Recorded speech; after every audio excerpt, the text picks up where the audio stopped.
In a very peaceful area in the Danvers region in Ukraine, Mykola lives with his pregnant wife Nastya. Both of them are known as the first eco-settlers in the area. Nastya is an artist who likes drawing and woodcarving. She even makes a wood angel for Mykola so he can have a protection amulet.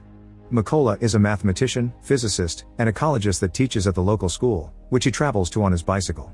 The peace sign outside their home is the paw of the white raven, representing an ancient legend of a raven that felt pity for people and brought them fresh water and food, losing its feathers in the process. Because of the lack of electronics at home, the couple does not get any news until Mykola goes to work and gets a few minutes of TV during his break. That is how he learns about the protesters that were killed in Ukraine's capital city and Russia possibly invading the country. During class, Mykola is harassed by student Ivan, who thinks his teacher is a stranger and a weirdo, so he wants him gone, but Mykola never lets him anger him because he believes in pacifism and working on guiding the youth's mind. One morning on his way to work, Mykola notices some soldiers standing by the road but pays them no mind. When he finally arrives at school, he is shocked to find it empty, and the TV quickly tells him why: Russia has invaded Ukraine. Remembering the soldiers he saw earlier, Mykola worries about his wife and rushes back to his house, but it is already too late. The Russians are there beating Nastya up and they catch Mykola too when he tries to defend her. After the soldiers make sure they are not spies, they start a fire inside the house and leave, but when Nastya tries to retaliate by throwing a stone at them, the soldiers do not hesitate to shoot her before finally going away. Devastated, Mykola clings to his wife's body while watching his house burn down. Hours later, two members of the Ukrainian militia find Mykola, and after checking his identity to make sure he is an innocent civilian, they help him dig a grave for Nastya. Then they take him away with them to their base, although before leaving Mykola makes sure to take the wood angel with him as the last memory of his wife. The higher-ups at the base are not happy about the sudden arrival of a stranger because he could be a spy, but Mykola quickly proves himself by saying he wants to join the army and drive the Russians out of their country. From then on, Mykola is sent to a heavy training course where he must learn to exhaust his body and use firearms, two things that as a pacifist he has never done before. Disassembling and assembling weapons is particularly hard for him, and it earns him the mockery of his superiors, especially when he announces he has chosen Raven as a codename. Mykola does not let them put him down and trains extra hard, staying up late with weapon practice and keeping the wood angel close so he never forgets his objective: getting revenge for his wife. A few weeks later, the trainees learn there are not enough snipers at the front and the army is looking for volunteers for the job. Not many people are interested, but Mykola immediately volunteers, only to be met with more mockery.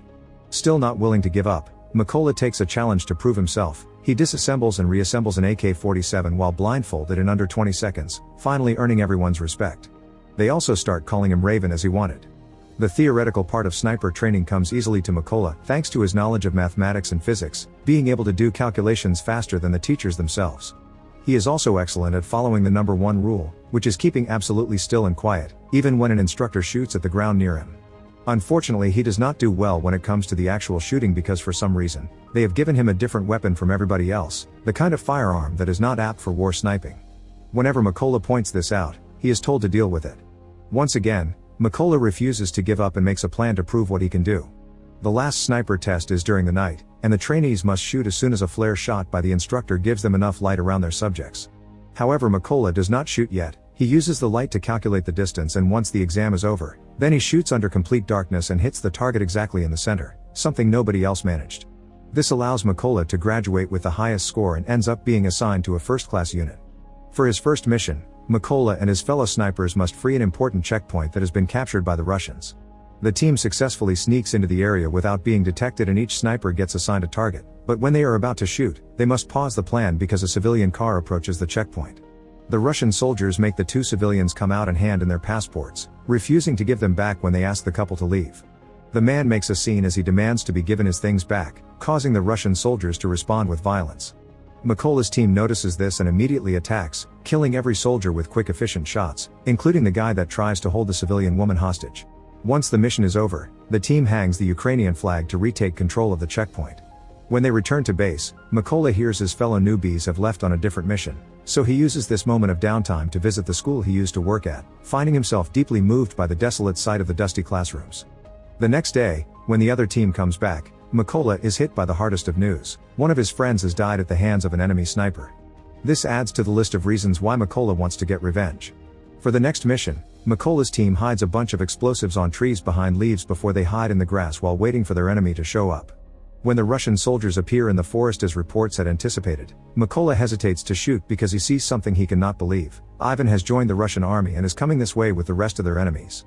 He snaps out of it when the captain orders him to shoot, and Mykola hits the detonator, killing every Russian soldier including Ivan. When the captain asks him what was all about and hears Mykola's explanation, he responds Ivan had made his choice. Later during a break, Mykola and the captain bond over their memories of home. The captain carries with him a picture of his family and explains he has an agreement with his wife not to tell his daughters the nature of his job, so they think he is away on a business trip. In return, Mykola shows him the wood angel, explaining it symbolizes his own family. A few days later, the Ukrainian forces manage to secure the trenches by the border, so the sniper team gets in position to wait for the Russian forces that are getting ready to invade this region. Keeping the angel with him at all times, Mykola gets ready to do his job, but he loses his usual calmness when he notices that among the arriving Russian soldiers he can see the man that killed his wife. Desperate for revenge, Mykola keeps asking for permission to shoot, and the captain turns him down every time because the enemy is not in the right position yet.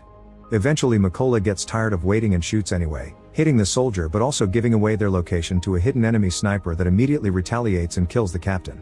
As the Russians open fire on them, Mykola has to drag the captain's body through the field while dodging every bullet and every bomb. Hours later, when Mykola finally makes it back to the base, his superior promises there will be an investigation to find out the sniper that killed the captain, and when they finally find him, they will call Mykola to take care of him. Meanwhile, Mykola is overwhelmed with guilt and decides to throw himself into solo missions to make up for his mistake. His sniper skills are still on point and he manages to take down many Russian soldiers, but without anyone keeping him on his toes. He also gets too risky and ends up with a wounded arm caused by an enemy bullet. Mykola goes to a secret hideout to take time to recover and watch the news to get an update on the political status of the negotiations with Russia, but his break is interrupted by an important call. It turns out the army has found the location of the sniper that killed the captain, so Mykola needs to come back. Before the mission begins, the soldiers are told all the information that has been gathered so far. The sniper's bullets are wide-ranging, he has already killed 5 Ukrainian snipers and 3 machine gunners, and his name is Sari. To make matters worse, he records all his kills and posts the videos to demoralize them. He even had the nerve to post the recording of their captain's death. At least all these casualties have allowed them to pinpoint Sari's location, and since they cannot fill the place with mines because of a chlorine storage in the chemical plant where the enemy is hiding, they have come up with an alternate plan. Their snipers will take out the lower soldiers to clear the way in order for Mykola to sneak inside and get Sari face to face. When the mission begins, all the Ukrainian snipers get in position and wait for Mykola to get inside the building by crawling through the field.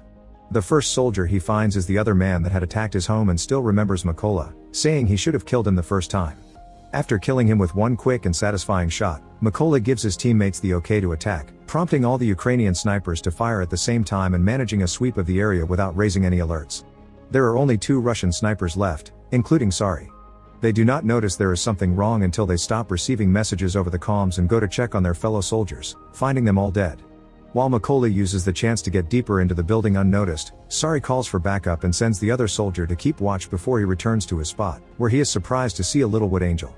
At that moment Mykola comes out, jumping on Sari to kill him with a knife while the other Russian soldier falls victim to a grenade that is waiting for him. Then the backup that Sari called for arrives at the area, so Mykola uses Sari's radio to tell the new soldiers that they will pay for what they did. As soon as the Russian truck parks, the Ukrainian soldiers open fire on it, eliminating all the targets in seconds. Now that Mykola has avenged his wife, his friend, and his captain, he decides to take a break and go back home to visit Nastia's grave, making sure to fix the cross that had fallen. Sadly, as much as he misses his home, he cannot stay because there is much more work to do for his country. Soon he is on another solo mission, ready to bring down as many Russian soldiers as necessary. Make sure to subscribe and turn on notifications so you can watch more videos like this. Thanks for watching.